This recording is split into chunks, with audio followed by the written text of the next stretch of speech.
learn not to be obnoxious. I did. It's very true. All right, guys. Welcome to the first official Monday Mayhem with Rocket and Ben. Now, I hope you guys all saw our sweet logo. Rocket, you want to pull it up just in case anybody didn't? Yeah. Tim Love made it for us. It's amazing. He's the same guy that made all the Southeast Gravel logos. He's the same guy that made John Croom's podcast logo. It looks like this. It's very sick. That's us, if you guys can't tell. That's me and Ben. So where are we? That's a good question. Rocket and I decided to go on a little road trip today in the Tesla. So we are parked at Tesla Supercharger, and we've got like 30 minutes to fully charge, so we can continue on our trip. Figured, why not do our Monday Mayhem right now? We love logistics, especially this one. I do. Mm-hmm. I found a great place. So. Yep. So today's topic, we're going to start off with me selecting today's topic, and Rocket, she'll take next Monday. So this is a pretty common topic right now with a lot of our athletes. We are going to talk about prioritizing your events. Because events are coming back, right? Because there's, what's up, Susan? Hi. What's up, Jim? Jim is actually the one that convinced us to do this series. So we're hoping you guys... He inspired us. We're hoping you guys can learn a lot from this. Yeah, it should be fun. And races and events are coming back, so it's going to be important after, what is it, like a year and a half hiatus of doing events.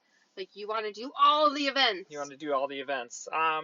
So yeah, what we're going to talk about tonight is prioritizing your events. And this doesn't matter if you're a bike racer, you know, like a hardcore bike racer, a weekend warrior, someone who does events like fondos, gravel rides. Doesn't really matter. I have someone who's training for a 100-mile running race that we're having to prioritize events. Mm-hmm. Yep. Yeah, that's hard. So what does it mean when we talk about prioritizing events? So let's say you want to race every single weekend. Can you win them all? Let's start there. You just got the bug. No, you can't win them all. Yes, you can. You can. But you have to prioritize them. Mm-hmm. So let's talk about prioritizing. What I like to encourage my athletes to do is... Do you see this? Yeah, that's ridiculous. We shouldn't have got the black interior. We should have got the white. It's... I'm peeling from our trip to Costa Rica. That's what that is. Anyway. You need some Head and Shoulders to put on your leg. No, it's my legs. Yeah. So, you want to race every weekend. That's great. Are you going to win all the races? You can. Probably not. You can. What's important is come up with your A races, your B races, your C races, maybe even some D races in there. So the best thing to do is you start with your A races. This is the race that maybe you don't want to win, but you want to do really great at that event. You want to get on the podium, you want to win it, or maybe you want to go an hour faster than you went last year, or maybe it's just something ridiculously hard and you just want to finish that event. So that's what we're calling our A event. We put those in the calendar. Hey, guess what? It's the most important to win. Guess what? Or finish. We don't put those every single weekend because that's not how it works. A is the most important. Doesn't mean it's necessarily the hardest, though. Mm-hmm. I want to clarify on that. Now, go ahead. Now, Rocket, I have a question for you, Coach Rocket here. So let's say I'm getting ready for a workout on a Sunday. Uh-huh. And the very next Sunday, I have a big race. If I do a big ride that day, 7 days before my goal event, how much fitness am I going to gain that I'm going to be able to use in that event 7 days later? Zero fitness. Zero fitness. Working out on Sunday before a Sunday event is not going to make you fit. Now, would you say the only thing you're going to do is just make yourself more tired? Yeah, I mean, I guess you could develop a little more melanin to protect yourself from the sun, but that's really about it.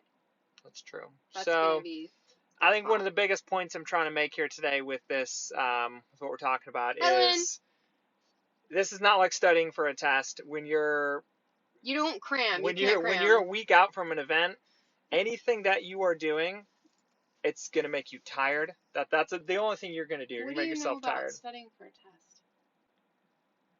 You know, the point of this... Did you cram? The point of this is not to belittle... I'm not. I was just wondering, like, were you a crammer? Like, what kind I of... didn't study. Okay. That makes two of us.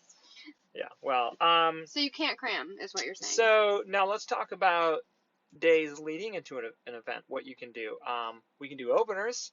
That's going to make you faster, but that's going to make you faster due to muscle activation. Opening up the arteries, opening up your heart. That's the type of stuff that's going to make you feel better for the event. But trying to actually break your muscles down, have them come back stronger, gaining fitness, that's not going to happen.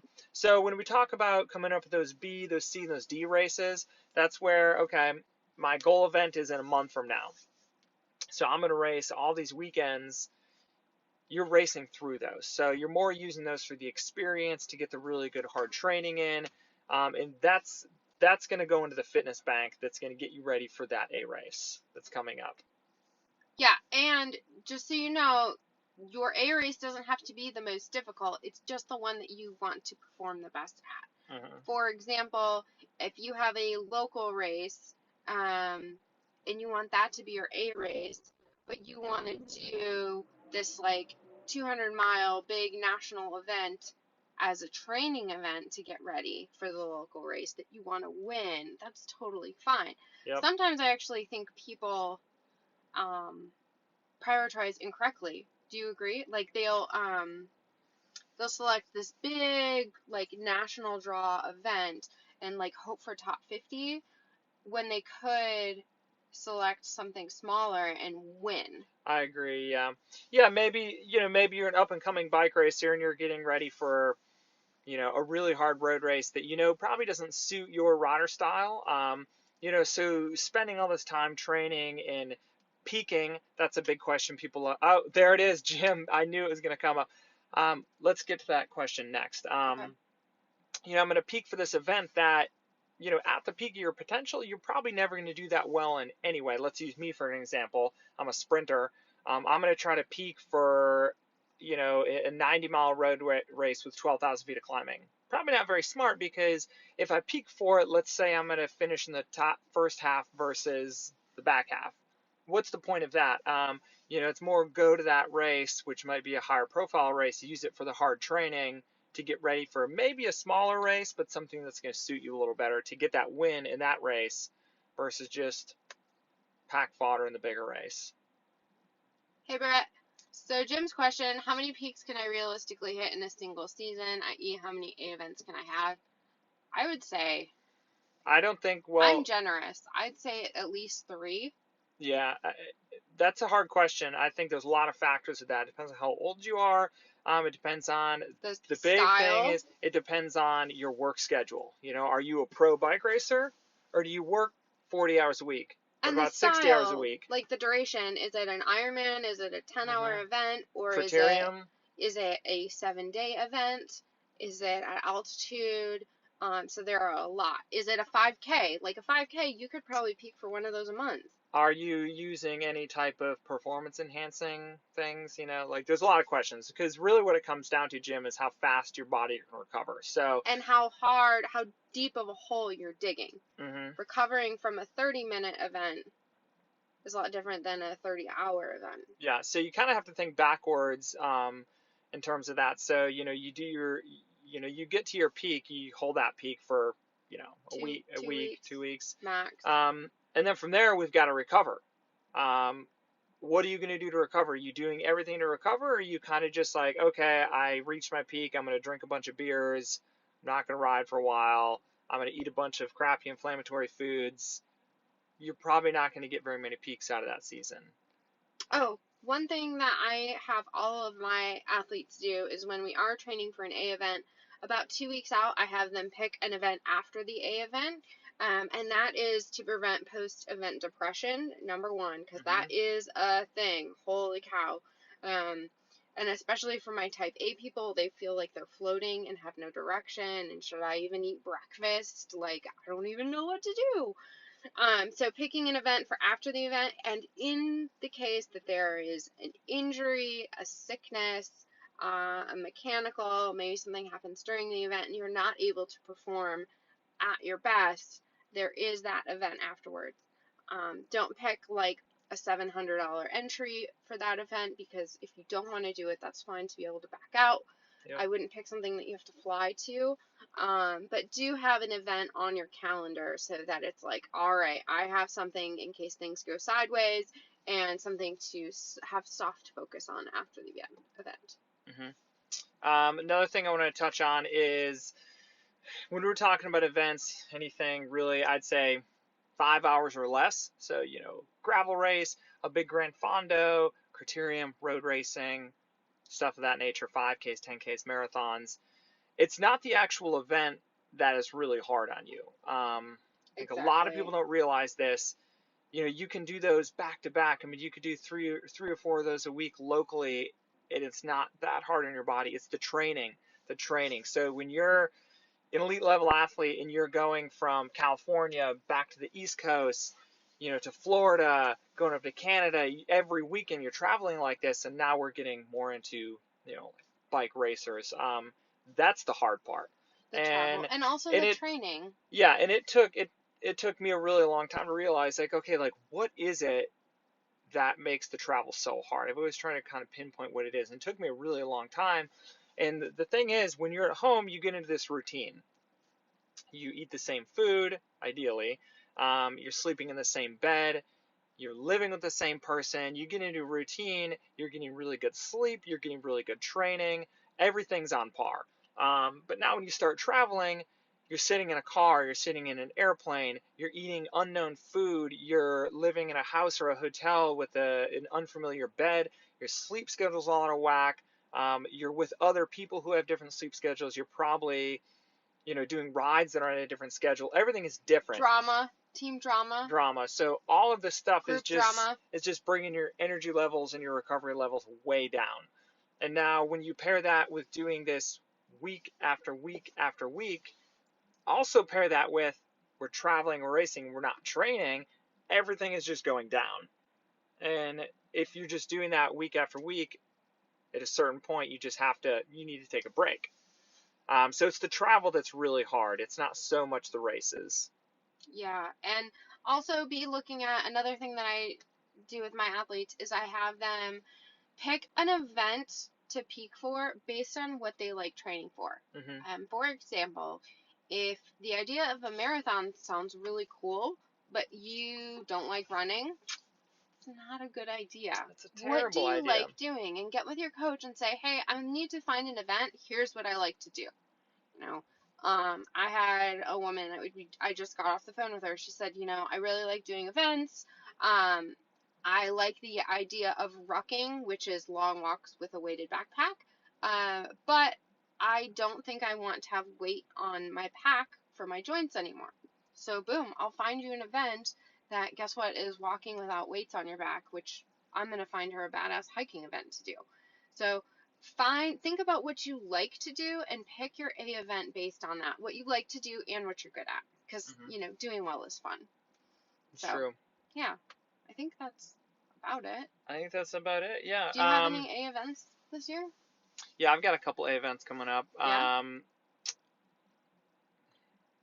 Well, I'm going to call it Dirty Kansas because that's what everybody knows it as. Unbound. It's called Unbound now. June 5th, I'd say that's my A event.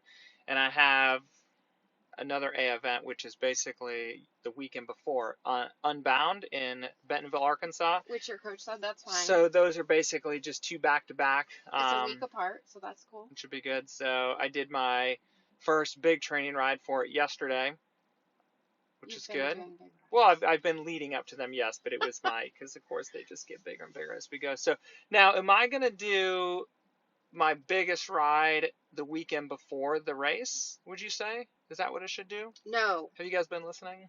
2 weeks, max. So how many days recovery am I going to have from my last big workout to the race? 2 weeks. 2 weeks? Sometimes if it's a newer athlete, I'll have them do a simulation the week before, but that's for their brain game. So Kathy wants to know, what about training in altitude? Racing in altitude. Racing in altitude. So I'll take this one. Oh, okay. Go ahead. And then you can get what I mess up on. Okay. So racing at altitude. It's a very good question. Do you live at altitude? Kathy does not. So what are your options? You can either go to the event a week or more before to acclimate to it. 2 weeks. It's got to be at least 2 weeks. Or you can roll in there the day before. If you roll in there 3-4 days before, you're going to have a really bad time. Do not do that. So if you're going to an event at altitude, go there either really early, 2 weeks before, or you want to go there as as late as possible to the start of that. What a lot of people do is if you can go into kind of the main city, wherever the event is, that's usually at lower altitude, and stay there, and then go up, the day of or the night before to altitude, that's the best thing to do.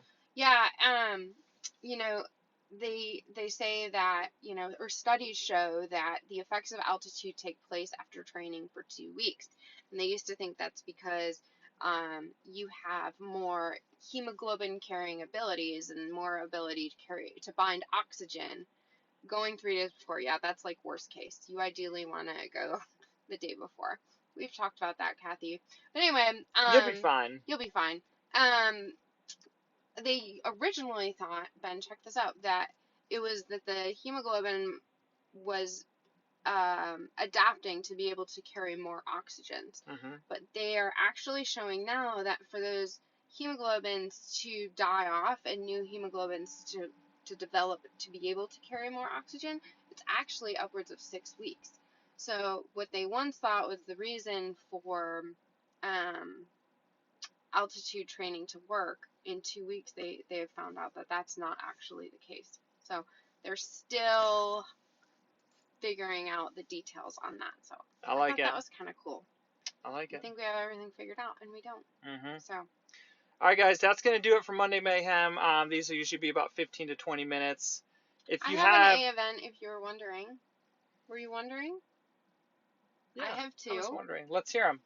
One of them is my trip to Huatuco for the trip that we just decided we're going to do about 10 minutes ago. Okay, go on. I've had it, but we're going to Huatuco. Mm-hmm. Where is Huatuco? That sounds crazy. It's about 7 hours north of Guatemala on the Pacific coast of Mexico. Okay. And Mexico, then number 1. 2 is the ski trip at Crested Butte. Oh, yeah. So, there we go. I'm going to get as healthy as I can. All right, I like it. When's that? December. Nice. She doesn't even know when it is. All right, that sounds awesome.